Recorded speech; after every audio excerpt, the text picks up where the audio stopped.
Hello everyone. तो आज हम देखने वाले हैं क्लास 8 का हिस्ट्री का थर्ड चैप्टर, जिसका नाम है रोलिंग द कंट्री साइड।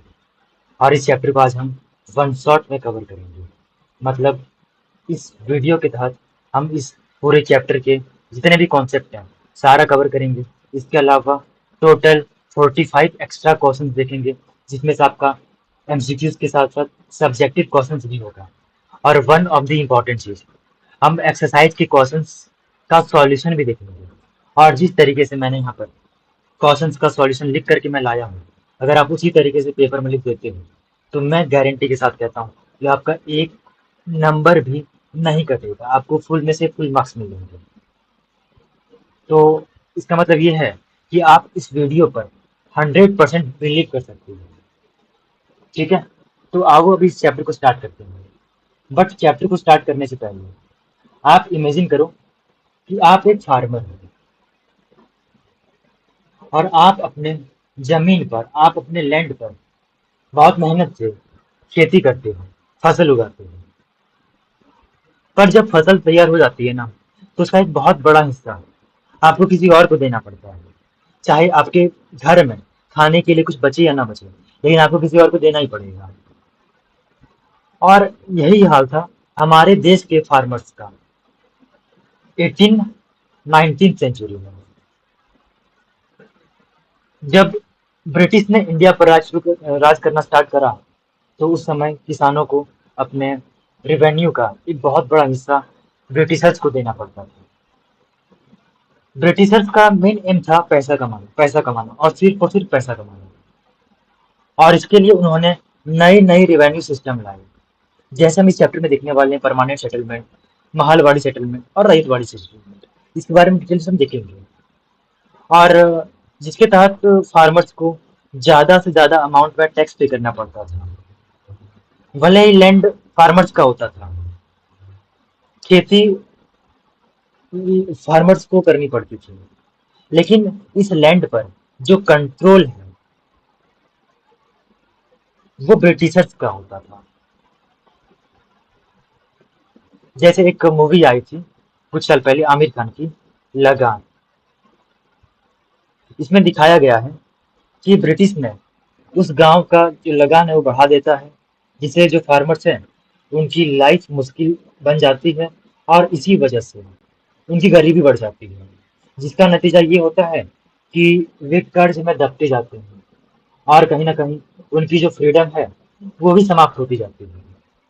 और फिर हमारे देश में एंट्री होती है गांधी जी की, जिसे आप भली भांति जानते होंगे। वही गांधी जी जिन्हें हम बापू कहते हैं। तो इन्होंने एक बहुत ही फेमस बात बोली थी कि the soul of India lives in its village. मतलब भारत की आत्मा यहाँ के गांवों में निवास करती है। और जब गांव के लोग मजबूर हो जाते हैं और कमजोर बन जाते हैं, तो कहीं ना कहीं हमारा देश भी कमजोर बन जाता है। और फिर बाद में हमारे देश के फर्स्ट पीएम पंडित जवाहरलाल नेहरू ने भी इस बात को कहा। पंडित जवाहरलाल नेहरू ने कहा कि अगर आपको इंडिया को समझना है तो आपको विलेज को समझना पड़ेगा। और इसीलिए आज हम इस चैप्टर को पढ़ रहे हैं। ये चैप्टर में हम देखेंगे कि कैसे ब्रिटिश ने हमारे विलेज और हमारा जो एग्रीकल्चर सिस्टम है उस पर कंट्रोल किया, और कैसे किसान इस एक्सप्लॉयटेशन के खिलाफ खड़े होते हैं और हमारे देश का जो इंडिपेंडेंस था उनके स्ट्रगल में एक इम्पॉर्टेंट रोल प्ले करते हैं। तो आइए अब इस चैप्टर को हम स्टार्ट करते हैं। तो सबसे फर्स्ट डेट आपको याद रखनी है। बात थी 12 अगस्त 1765 की। तो इस समय बंगाल का नवाब हुआ करता था, जिसका नाम था शाह आलम, शाह आलम सेकेंड। आप यहाँ पर इमेज भी देख सकते हो, ये है शाह आलम सेकेंड। और यहाँ पर जो आपको ऑफिसर दिखाई दे रहा है, ब्रिटिश ऑफिसर, यह है रॉबर्ट क्लाइव। जी हाँ, वही रॉबर्ट क्लाइव है जिन्होंने सिराजदौल्ला को बैटल ऑफ प्लासी में हराने का काम करा था। तो ये जो शाह आलम सेकेंड है, इन्होंने बंगाल का जो दीवानी राइट्स है ये ईस्ट इंडिया कंपनी को सौंप देता है। कब सौंपता है? तो 12 अगस्त 1765 को। आपको ध्यान देनी है, बंगाल के साथ साथ बिहार प्लस ओडिशा, तो इसका भी दीवानी राइट्स को सौंप दिया जाता है। इसका रिजल्ट ये होता है कि अब कंपनी चीफ फाइनेंशियल एडमिनिस्ट्रेटर बन चुका है। चीफ फाइनेंशियल एडमिनिस्ट्रेटर मतलब ये होता है कि अब कंपनी को लैंड का जो रिवेन्यू है उसे कलेक्ट करने का राइट्स मिल चुका है। कंपनी अब लैंड रेवेन्यू को कलेक्ट कर सकता है। और इसका नतीजा ये हुआ कि इंडिया में अब कॉटन और सिल्क के साथ साथ जो स्पाइसेस हैं उसे खरीदने के लिए ब्रिटेन से गोल्ड और सिल्वर लाने की जरूरत नहीं पड़ती थी।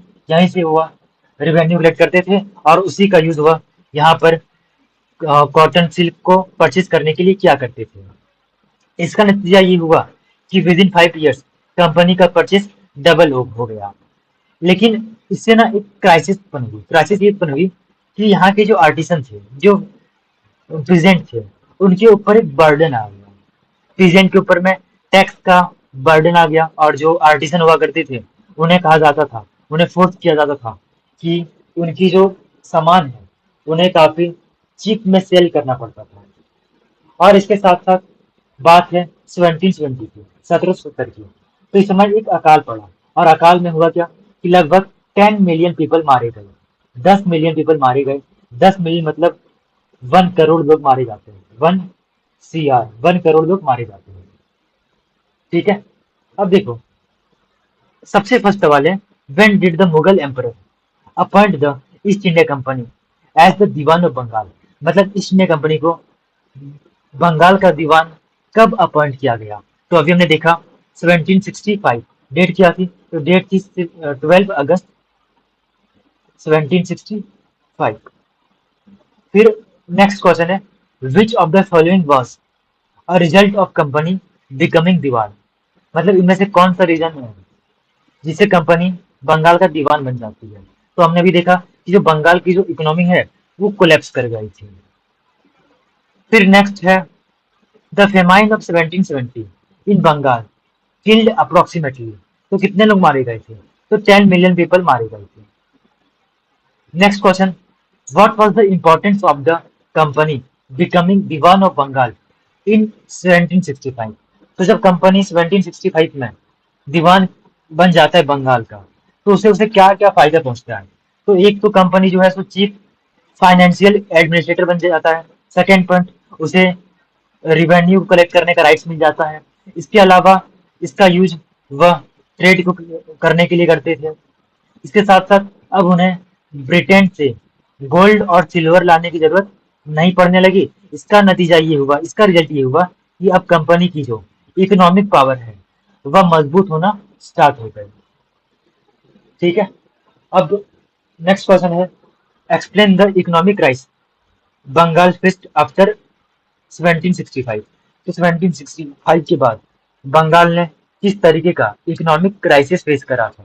तो सबसे फर्स्ट पॉइंट ने ये देखा कि जो आर्टिसन है उन्हें एक्सप्लॉइट किया जाता था। इसके साथ साथ पीजेंट को जरूरत से ज्यादा टैक्स पे करना पड़ता था, जिसका नतीजा ये हुआ कि एग्रीकल्चर डिक्लाइन हो गया।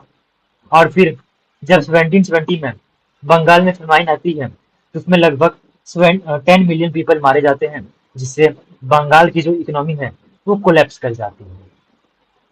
ठीक है, अब इसके बाद हमें ना यहाँ पर तीन सिस्टम के बारे में देखना, तीन सेटलमेंट के बारे में देखना। उसमें से फर्स्ट सेटलमेंट का नाम था परमानेंट सेटलमेंट।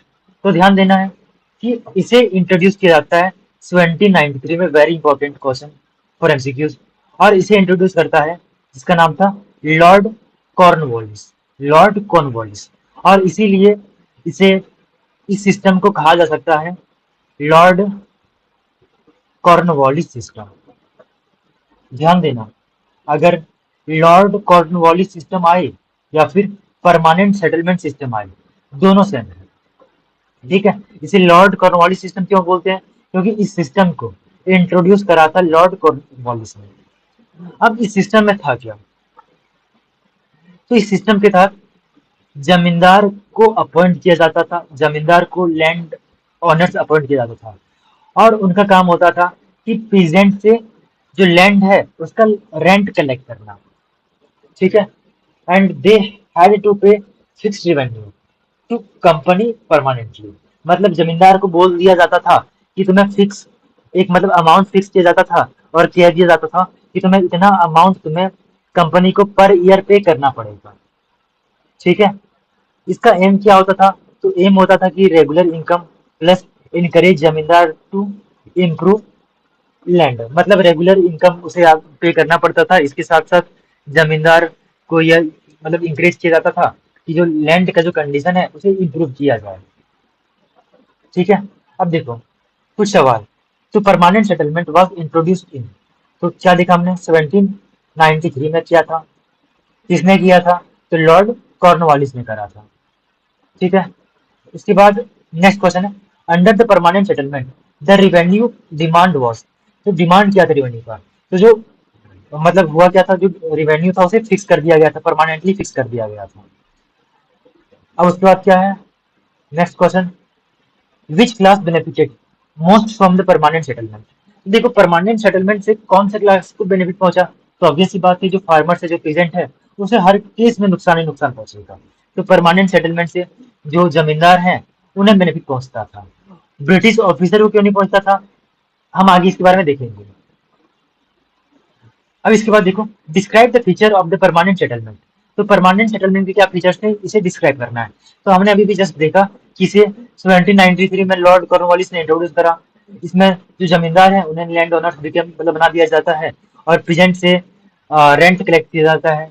और जो पीजेंट है उन्हें मतलब एक बेसिकली उन्हें एक फिक्स अमाउंट पे करना पड़ता था कंपनी को। तो इसके फीचर्स जाएंगे और वेरी इंपॉर्टेंट सवाल है। उसके बाद है, why did the company introduce the permanent settlement. तो कंपनी ने परमानेंट सेटलमेंट क्यों इंट्रोड्यूस करा था? तो आंसर है, to ensure a fixed and regular revenue. मतलब फिक्स और रेगुलर रिवेन्यू को इंश्योर करने के लिए किया था। इससे क्या होता था, इससे जो एडमिनिस्ट्रेटिव बर्डन है कंपनी का वो कम हो जाता था, वो रिड्यूस हो जाता था। And encourage zamindar to invest in agriculture, और इसीलिए करा गया ताकि जमींदार को इनकरेज किया जाए एग्रीकल्चर में ज्यादा से ज्यादा इन्वेस्ट करने के लिए। अब इसके बाद है, देखो इसके साथ प्रॉब्लम था। प्रॉब्लम ये था कि इसमें जो रिवेन्यू है उसे फिक्स कर दिया गया था। लेकिन मान लो आज किसी चीज की प्राइस, अगर मान लो पेट्रोल की प्राइस अगर मान लो आज 100 रुपीज है, तो ऑब्वियस सी बात है आफ्टर 10 ईयर्स ये 100 रुपीज नहीं रहेगी, प्राइस बढ़ेगा। लेकिन रिवेन्यू को फिक्स कर दिया गया, इससे जो प्रॉब्लम ये होगी, एक तो कंपनी को प्रॉब्लम होने लगा, कंपनी को ये प्रॉब्लम होने लगा कि उन्हें फिक्स अमाउंट में ही रिवेन्यू आती थी। इसके साथ साथ जमींदार को भी प्रॉब्लम हुआ। जमींदार जो है, अगर मान लो जमींदार किसी कारणवश अगर फसल सही से नहीं हो पाई, लेकिन फिर भी जमींदार को कंपनी को उतने ही पैसे पे करने पड़ते थे। इसका मतलब ये हुआ कि अगर जमींदार जो अमाउंट है उसे पे नहीं कर पाते हैं तो कहीं ना कहीं वो जो अपना लैंड है उसे लॉस्ट कर जाते थे, और उनका जो लैंड है वो कंपनी ऑप्शन करवा देती थी, नीलामी करवा देती थी। फिर है, जमींदार डिडंट इम्प्रूवमेंट। मतलब जमींदार जो है तो लैंड को इम्प्रूव नहीं करते थे, वो सिर्फ रेंट को कलेक्ट करने पर ध्यान देते थे। और इसके साथ साथ पीजेंट पर इसका इफेक्ट ये पड़ा कि उन्हें काफी ज्यादा हाई अमाउंट में रेंट पे करना पड़ता था। उसके साथ साथ उनकी जो राइट्स थी वो भी काफी ज्यादा इनसिक्योर थी। और इसके साथ साथ उन्हें फ्रीक्वेंट एविक्शन, मतलब उन्हें उनके लैंड से बेदखल कर दिया जाता था, बेदखल कर दिया जाता था। प्रेजेंट को उनके लैंड से बेदखल कर दिया जाता था। Company lost as prices rose but revenue was fix. मतलब देखो हमने देखा कि प्राइस तो रोज कर रहा है, बढ़ रहा है, लेकिन रिवेन्यू को फिक्स कर दिया गया था जिससे कंपनी को भी नुकसान पहुंच रहा था। अब फिर से next question, why did the many zamindar lost their land under permanent settlement. तो क्यों लॉस्ट करा था? तो they failed to pay high revenue. तो जमींदार जो होते थे वो हाई रेवेन्यू पे करने नहीं पा रहे थे, और इसी कारण से उन्हें अपना जो लैंड है वो गंवाना पड़ता था। नेक्स्ट है, which group suffered the most under permanent settlement. तो परमानेंट सेटलमेंट से कौन सा ग्रुप सबसे ज्यादा सफर करता था? तो पीजेंट। इसके बाद है next question, why was the permanent settlement unprofitable for the company in the long run? तो क्यों होता था? क्योंकि रेवेन्यू तो फिक्स हो गया था, रेवेन्यू तो फिक्स हो गया था, लेकिन टाइम के बढ़ने से के साथ साथ जो प्राइजेस है वो बढ़ रहा था, तो क्या हो जाएगा? Revenue fixed permanently. इसके बाद है next question, what problem did जमींदार फेस्ड अंडर परमानेंट सेटलमेंट? तो हमने अभी देखा कि उन्हें जो है सो हाई अमाउंट में रिवेन्यू पे करना पड़ता था, अगर नहीं पे करने पाते थे तो उसका जो लैंड है वो उन्हें गवा देना पड़ता था, और फिर कंपनी उसकी नीलामी कर देती थी, ऑक्शन करवा देती थी। इसके साथ साथ little interest in improvement land, मतलब जो है सो उन्हें इम्प्रूव करना पड़ता था, वो डिपेंड करता था टेनेंट पे। फिर नेक्स्ट है, how did peasant suffer under permanent settlement? तो पीजेंट परमानेंट सेटलमेंट से किस तरीके से सफर हुए? तो सबसे इंपॉर्टेंट हमने ऑलरेडी देखा कि उन्हें हाई रेंट पे करना पड़ता था, उनकी राइट्स इनसिक्योर थे, जिसके कारण उन्हें जो है सो कॉन्स्टेंटली डेप्थ में, मतलब लगातार उन्हें कर्ज में फंसते रहना पड़ता था। And eviction when unable to pay, अगर वे पे नहीं कर पाते थे तो उन्हें अपने लैंड से बेदखल कर दिया जाता था, हमने इसके बारे में ऑलरेडी देखा। अब देखो कहीं ना कहीं जो परमानेंट सेटलमेंट ना ये फेल हो चुका था, अगर परमानेंट सेटलमेंट फेल हो चुका है तो कोई नया चीज लाना पड़ेगा, और लाया गया महालवाड़ी सिस्टम, महालवाड़ी सिस्टम, और इसे इंट्रोड्यूस किया जाता है 1822 में। कौन करता भैया? तो इसे करता है जिसका नाम था हॉल्ट मैकेंजी। कब करता है? 1822। और इसे नॉर्थ वेस्ट प्रोविंसेस, जो कि फिलहाल यूपी का पार्ट है, तो वहां पर इसे लागू किया जाता है। ठीक है, तो इसमें होता क्या था कि revenue settlement made with village, मतलब विलेज के साथ रेवेन्यू को सेटल किया जाता था, एंड विलेज में एक हेडमैन अपॉइंट किया जाता था, और उनका काम होता था कि रेवेन्यू को कलेक्ट करना। हर विलेज में एक हेडमैन को अपॉइंट किया जाता था, और उसका काम होता था कि रेवेन्यू को कलेक्ट करना। और जिस तरीके से परमानेंट सेटलमेंट में जो रेवेन्यू है उसे परमानेंटली फिक्स कर दिया जाता है, लेकिन मारवाड़ी सेटलमेंट में इसे पेरियोडिकली रिवाइज किया जाता है, मतलब ये हमेशा के लिए फिक्स नहीं होता, साल साल पर इसे रिवाइज किया जाता है, चेंज किया जाता है। ठीक है, अब देखो फर्स्ट क्वेश्चन, मतलब इस चैप्टर का हम आ चुके हैं 18 क्वेश्चन पे। तो the Mahalwari system was introduce कब किया गया था? 1822 में। किसने करा था? तो हॉल्ट मैकेंजी ने। और ध्यान देना एक और इम्पोर्टेंट चीज, महालवाड़ी सिस्टम को हॉल्ट मैकेंजी सिस्टम भी कहा जा सकता है। तो अगर हॉल्ट मैकेंजी सिस्टम अगर कहीं पर लिखा हुआ हो तो समझ जाना कि महालवाड़ी सिस्टम का बात किया जा रहा है। फिर नेक्स्ट क्वेश्चन है, in Mahalwari system revenue collection was the responsibility of. तो किसकी रिस्पॉन्सिबिलिटी होती थी? तो विलेज का एक हेडमैन को अपॉइंट किया जाता था, और उसकी रिस्पॉन्सिबिलिटी होती थी रिवेन्यू को कलेक्ट करना। फिर नेक्स्ट है, what were the feature of the Mahalwari system? तो इसके क्या फीचर होते थे? तो सबसे पहली चीज, इसे इंट्रोड्यूस करता है हॉल्ट मैकेंजी ने 1822 में। इसमें होता क्या था? Village was unit of revenue, मतलब विलेज को जो है सो रिवेन्यू का एक यूनिट बनाया जाता है, और उसमें रिवेन्यू कलेक्ट करने का जो राइट्स है उसे हेडमैन को दिया जाता है, और इसे पेरियोडिकली, मतलब साल दर साल इसे रिवाइज किया जाता है, चेंज किया जाता है, कुछ बदलाव लाए जाते हैं। अब देखो इसके बाद में देखना है रैयतवाड़ी सिस्टम। हमने देखा परमानेंट सिस्टम, फिर देखा महालवाड़ी सिस्टम, अब हमें देखना है रैयतवाड़ी सिस्टम। तो ध्यान देना, रैयतवाड़ी सिस्टम साउथ इंडिया में इंट्रोड्यूस किया जाता है। कहाँ पर किया जाता है भैया? तो साउथ इंडिया में इंट्रोड्यूस करा जाता है। किसने किया था? तो उसका नाम था थॉमस मुनरो, थॉमस मुनरो। और इसीलिए इस सिस्टम का एक और नाम है मुनरो सिस्टम, मुनरो सिस्टम। तो मुंड्रो सिस्टम किसको बोलते हैं? तो मुंड्रो सिस्टम बोलते हैं रजतवाड़ी सिस्टम को। ठीक है, अब इसमें होता क्या था ना कि जो रिवेन्यू है ये डायरेक्ट कल्टीवेटर्स से लिया जाता था। और किस तरीके से?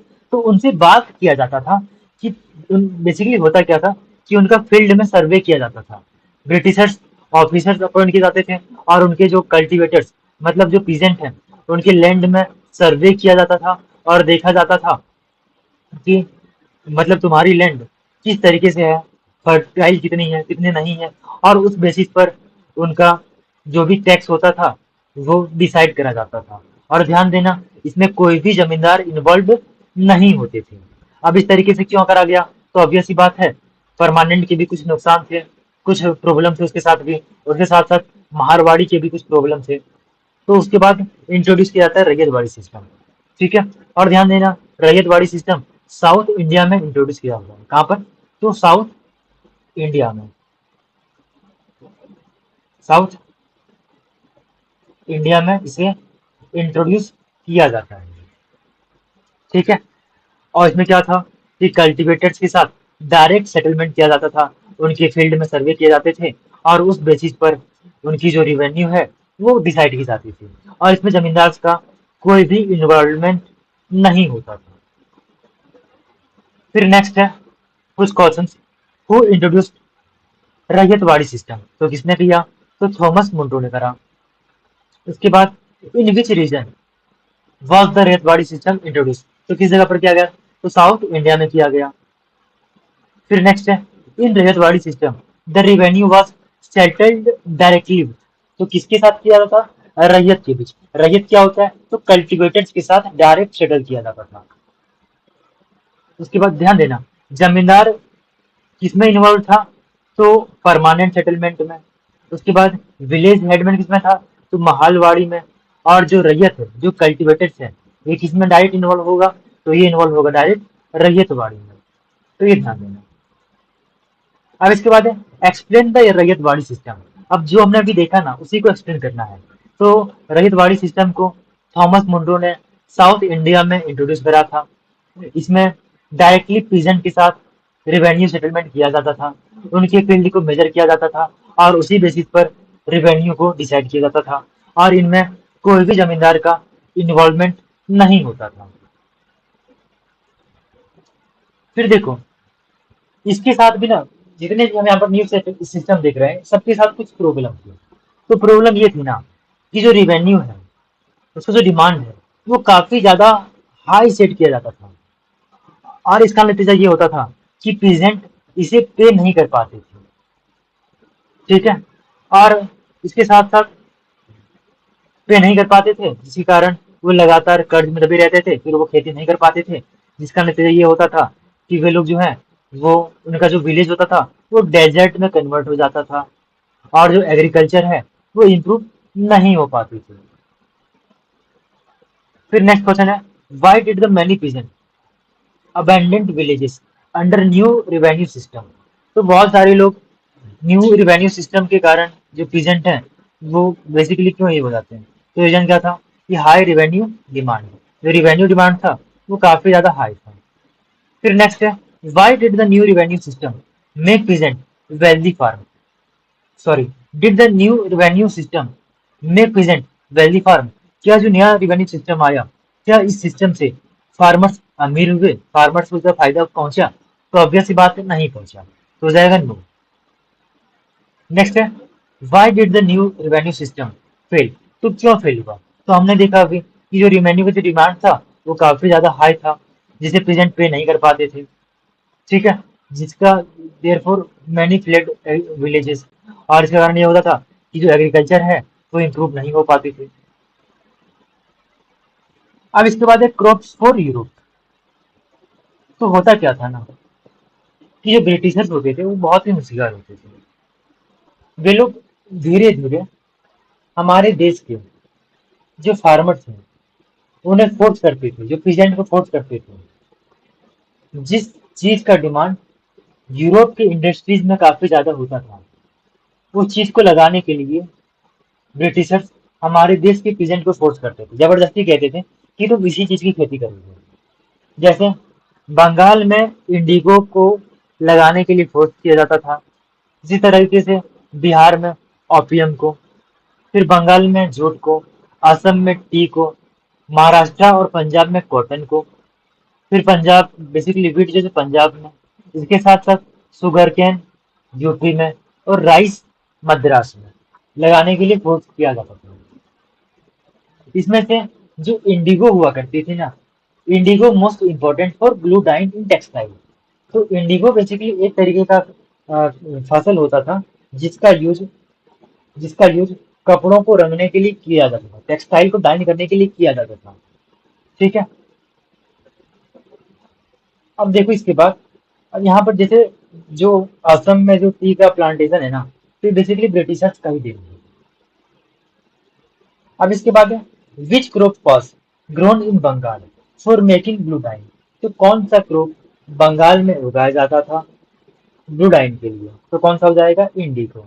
और इसके बारे में आगे देखेंगे, डिटेल में देखेंगे इसके बारे में। इसके बाद है नेक्स्ट, टी प्लांटेशन वे सेट अप मेनली इन। तो टी प्लांटेशन कहाँ पर सेटअप किया गया था? तो असम में। Next, which crop was grown in Maharashtra and Punjab for textile. तो अभी हमने जस्ट देखा, तो आंसर हो जाएगा option number B, cotton. Next, why did the British force peasant to grow commercial crops. तो ब्रिटिश भारत के प्रेजेंट को कॉमर्शियल ग्रो करने के लिए फोर्स क्यों करते थे? तो सबसे फर्स्ट रीजन है to supply raw material for Europe's market. Second point, specially for textile. Second point, indigo was required for dyeing. Third point, cloth मतलब cotton for cloth. Fourth point, tea and jute for global markets. ठीक है। उसके बाद next next topic है indigo cultivation, और ये बहुत ही important है। हालांकि सारा जितना भी यहाँ पर देखें सारा इंपॉर्टेंट है। देखो हमें यहाँ पर ना दो सिस्टम के बारे में देखना है, एक है नीज कल्टीवेशन सिस्टम और एक है रैयती सिस्टम। तो नीज कल्टीवेशन सिस्टम क्या होता है देखो, तो planters grew indigo on old land with hired labour. मतलब जो प्लांटर्स जो होते थे ना, वो अपने खुद के जमीन पर इंडिगो लगाते थे और उसके लिए वह लेबर को हायर करते थे। मतलब नीज कल्टीवेशन मतलब खुद की जमीन पर खेती करना।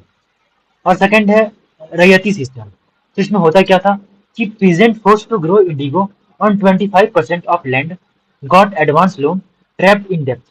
मतलब देखो, जो पीजेंट जो होते थे, ऑब्वियस सी बात है उन्हें अगर एग्रीकल्चर करनी है, खेती करनी है, तो उन्हें लोन लेना पड़ता था।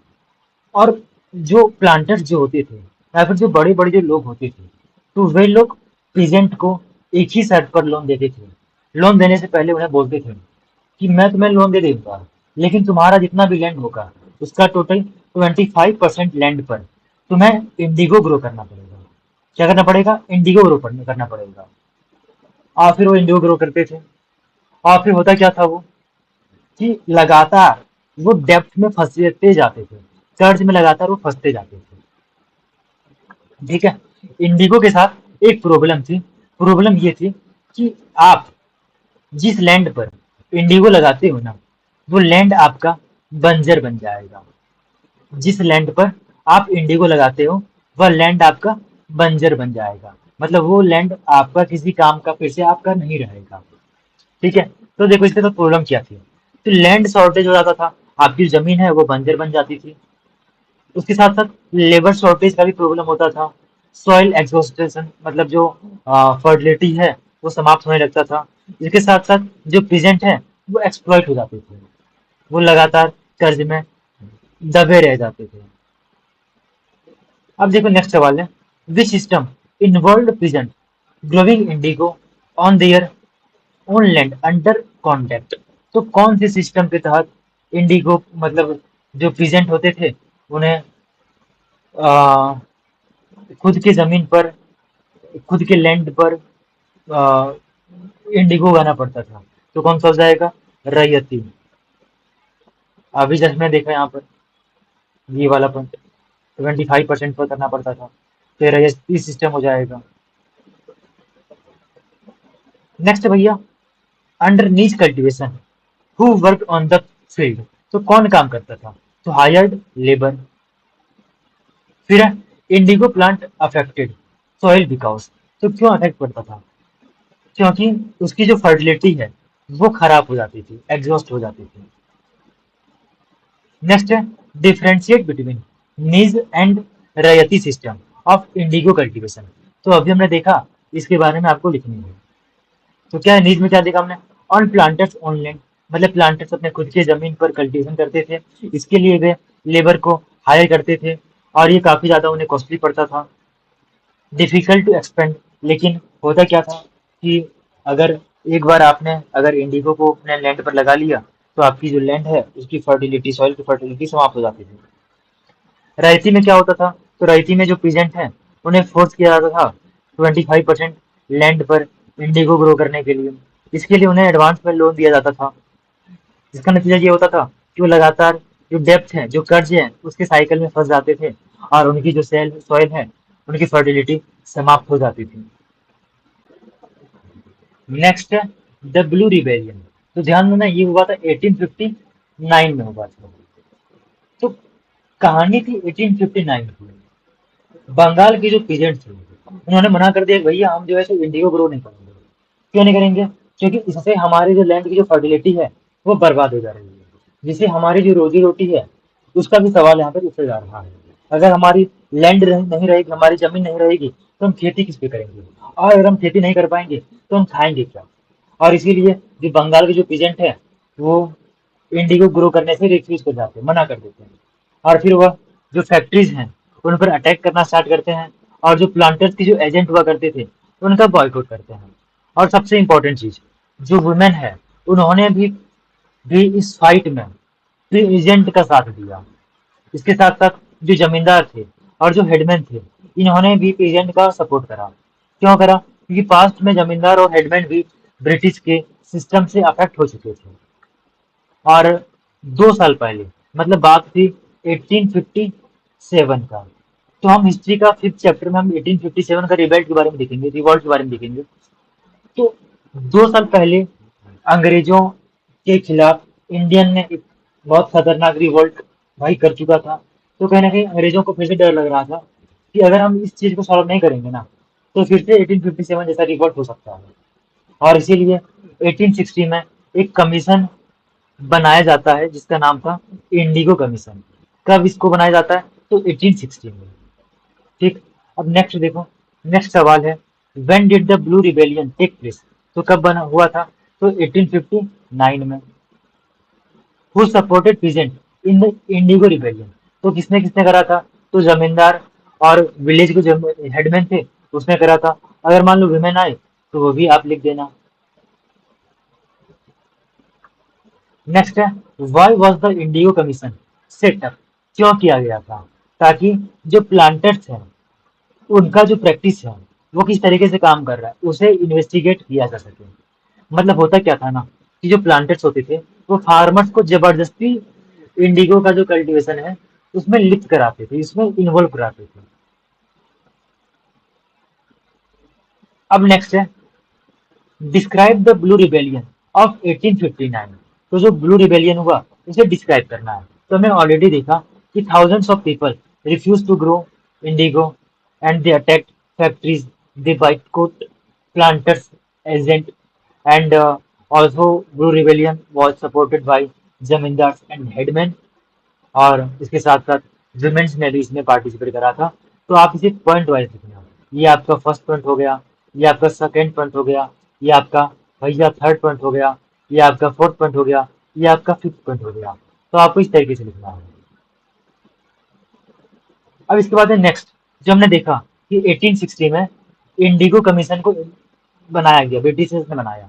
इसमें क्या चीज था, इसकी क्या रिजल्ट था, इसने क्या चीजें दिया, इसके बारे में देखना है। तो जो इंडिगो कमीशन था इसने ये पाया कि जो प्लांटर्स हैं वो गिल्टी है, प्लांटर्स दोषी हैं।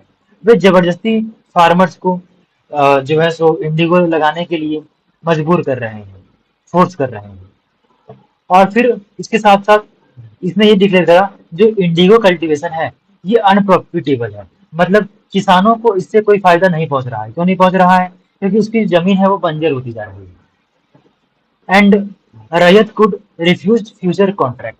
मतलब जो रैयत है उन्होंने भी फ्यूचर के जो कॉन्ट्रैक्ट थे उन्हें बोला कि आप रिफ्यूज कर सकते हो। अब उसके बाद है चंपारण मूवमेंट।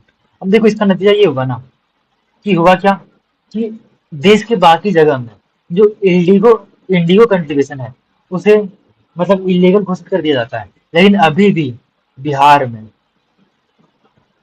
ये चलता जाता है, चलता जाता है, चलता जाता है। और फिर इसीलिए बिहार का एक जगह था जिसका नाम था चंपारण। क्या नाम था? चंपारण।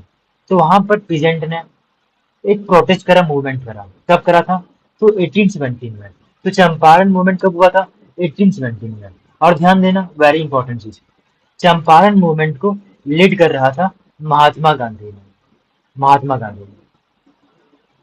और ये प्रोटेस्ट किसके अगेंस्ट में था? तो जो इंडिगो प्लांटर्स थे ना, उनका जो एक्सप्लॉयटेशन था, उसके अगेंस्ट में था।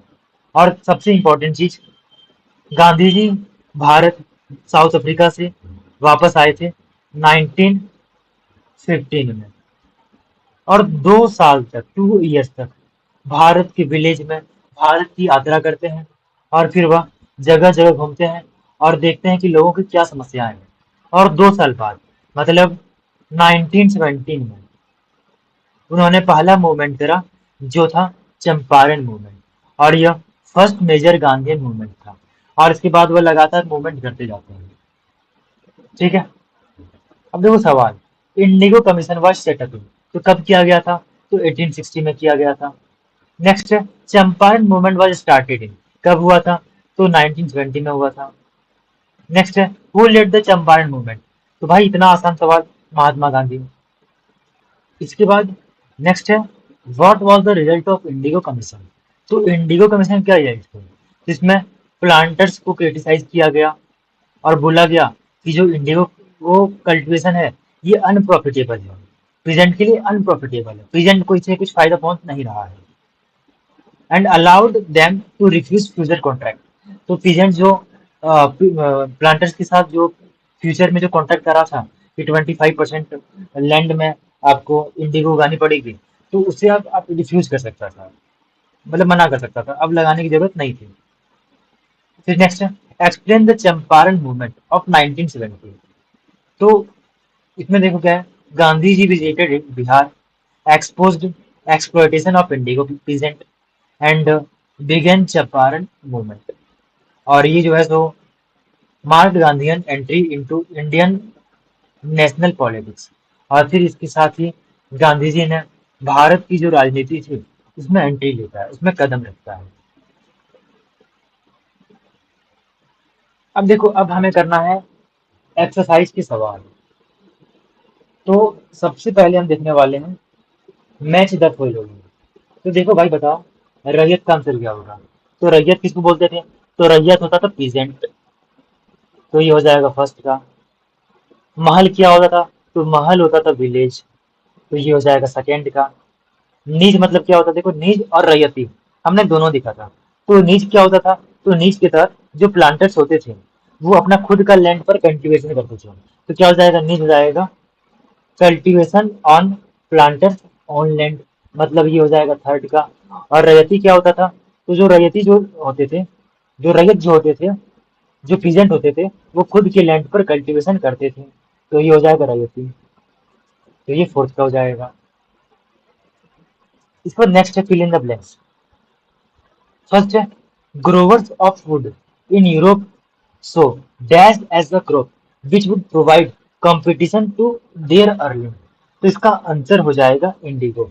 मतलब कौन सा ऐसा चीज था जो यूरोप में की मार्केट में काफी ज्यादा डिमांड थी, तो क्या हो जाएगा? इंडिगो। उसके बाद, the demand for indigo increase in the later 18th century Britain because of, तो क्यों ब्रिटेन में लेटर 18th सेंचुरी में इंडिगो का डिमांड बढ़ जाता है?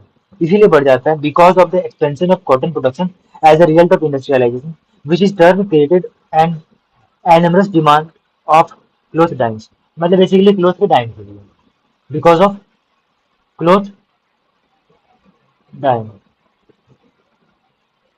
फिर नेक्स्ट है, the international demand for Indigo was affected by the discovery of, तो discovery of synthetic dies, answer हो जाएगा सिंथेटिक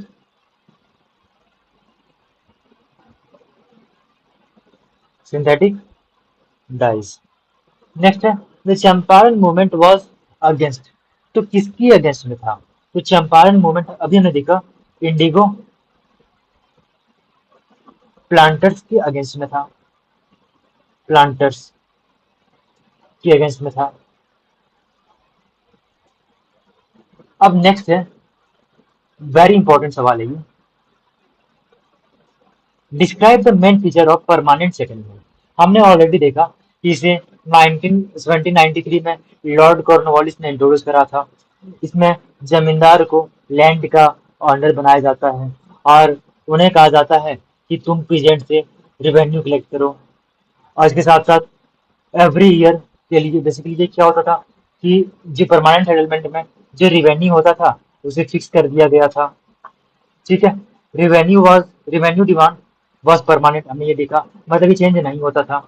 इसका एम होता था ensure regular income to company and encourage zamindar to improve land, मतलब इंश्योर करना होता था कि कंपनी का जो इनकम है वो रेगुलर होते रहे, और जमींदार को ये कहा जाता था कि लैंड को लगातार आप इम्प्रूव करो। नेक्स्ट है, how was the Mahalwari system different from the permanent settlement, मतलब यहाँ पर हमें महालवाड़ी सिस्टम और परमानेंट सेटलमेंट के बीच में डिफरेंस लिखना है, और ये भी वेरी वेरी इंपॉर्टेंट है। देखो किसी के बीच में भी आ सकता है, तो आपको महालवाड़ी याद रखनी है, परमानेंट याद रखनी है, और जो रैयतवाड़ी है वो भी आपको याद रखनी है, तो किसी के बीच में भी डिफरेंस इसमें आ सकता है।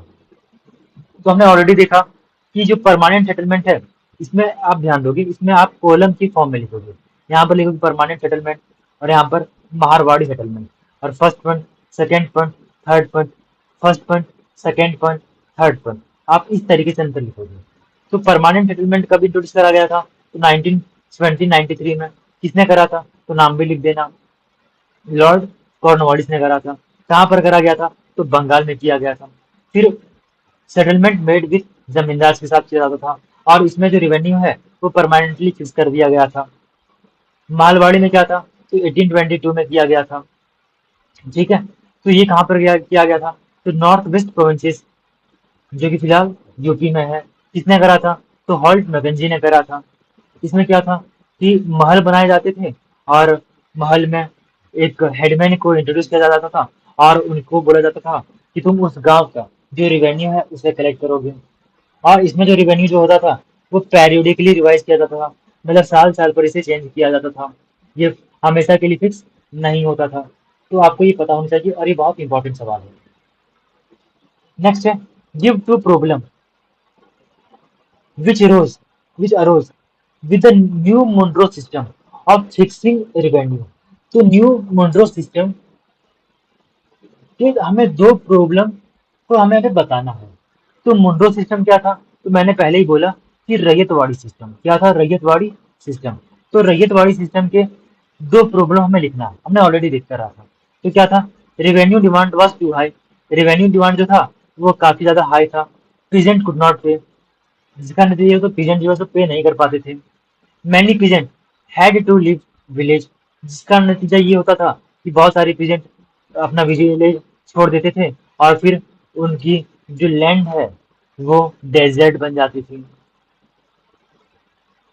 नेक्स्ट है, वाई वेयर रैयत रेलुक्टेंट टू ग्रो इंडिगो, मतलब क्यों इंडिगो उगाने के लिए मजबूर किया जाता था। तो देखो, they have to grow indigo on 25% of land, मतलब रैयत को अपने लैंड का 25% लैंड पर इंडिगो लगाना पड़ता था। रिड्यूसिंग राइस कल्टीवेशन, अब देखो होता क्या था ना, कि जो जरूरत की भी जो सामान है ना, तो उसके जगह पर भी आपको इंडिगो लगानी है। अब इंडिगो का उपयोग पीजेंट नहीं करने वाला है, वो खाने वाला उसको है नहीं, वो यूरोप में जाएगा और वहां पर उसको बेचेगा। कौन बेचेगा, तो प्लांटर्स, यूरोपियन जो कंपनी मतलब ब्रिटिशर्स होते थे, वहां पर बेचते थे और मुनाफा कमाते थे। इससे भारत के जो पीजेंट है उनसे कुछ उन्हें कुछ फायदा पहुंचने वाला नहीं था, मतलब जो राइस जो है उनका कल्टीवेशन कहीं ना कहीं कम हो जाता था। The price they got for Indigo was very low, अब देखो उसके साथ साथ रैयत को जो प्राइस जो मिलता था इंडिगो के लिए बहुत कम मिलता था। Planters give them loans and force them into debt, मतलब प्लांटर जो है सो उन्हें एडवांस में लोन देते थे, और उन्हें कहते थे कि तुम्हें तुम्हारी लैंड का 25% जो भी लैंड होगा उसमें आपको इंडिगो का कल्टीवेशन करना पड़ेगा। और इसके साथ क्या होता था कि जो इंडिगो का जो प्लांट है इससे सॉइल की जो फर्टिलिटी है वो खराब हो जाती थी, और इसका नतीजा ये होता था कि जो लैंड है वो यूजलेस बन जाता था। मतलब आप फ्यूचर में वहां पर कोई दूसरा क्रॉप नहीं लगा सकते थे। फिर नेक्स्ट क्वेश्चन है, what were the circumstances which led to collapse of indigo production in Bengal. तो क्यों कोलैप्स कर गया था? तो देखो ऑब्वियस सी बात है, क्यों कर गया था? तो हमने ऑलरेडी देखा कि इंडिगो प्रोडक्शन से फीजेंट को मुनाफा नहीं पहुंच रहा था, हानियां हो रही थी। उसके साथ साथ उनकी जो लैंड है वो मतलब बंजर होती जा रही थी, जिससे उन्हें काफी ज्यादा नुकसान पहुंच रहा था। और इसके साथ साथ जिस मौसम में राइस उगानी चाहिए उस मौसम में उन्हें इंडिगो उगाना पड़ता था। तो बस बस देखो हुआ कि इसका नतीजा ये हुआ कि 1859 में ब्लू रिबेलियन हुआ, जिनमें इंडिगो मतलब प्लांटर जो पीजेंट हैं उन्होंने बोला कि अब हम जो है सो इंडिगो को ग्रो करने वाले नहीं हैं। इसके तहत पीजेंट ने इंडिगो की जो फैक्ट्री हुआ करती थी उन पर अटैक करना स्टार्ट करा। साथ साथ प्लांटर्स के जो एजेंट होते थे उन पर भी अटैक करा। और फिर उनका जो सपोर्ट इस रिबेलियन में जो सपोर्ट है, जमींदार ने भी सपोर्ट किया पीजेंट का।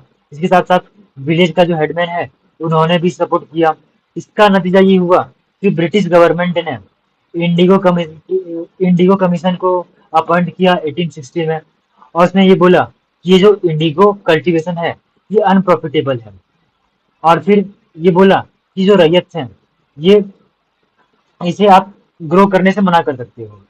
फिर latest synthetic dice reduce demand for Indigo. इसके बाद ये हुआ कि जो सिंथेटिक डाइंस था उसका डिमांड उसका जो डिमांड है वो इंडिगो के लिए रिड्यूस हो जाता है। और फाइनली मूवमेंट लाइक चंपारण सत्याग्रह जो कि 1917 में होता है, गांधी जी ने इसे लेड करा था। इसके बाद ये जो इंडिगो कल्टीवेशन है ये फाइनली इसका एंड हो जाता है। तो कब एंड होता है? तो चंपारण सत्याग्रह के साथ कब हुआ था? तो 1917 में हुआ था। तो इसी के साथ हमारा चैप्टर समाप्त होता है। तो हमने पूरे कॉन्सेप्ट को देखा, बहुत सारे एमसीक्यूज को, एक्स्ट्रा क्वेश्चंस को देखा। इसके अलावा हमने एक्सरसाइज के सारे क्वेश्चंस को देखे। आशा करता हूँ कि चैप्टर आपको अच्छा लगा होगा, पसंद आया होगा। अगर पसंद आया होगा तो लाइक जरूर कर देना, शेयर कर देना।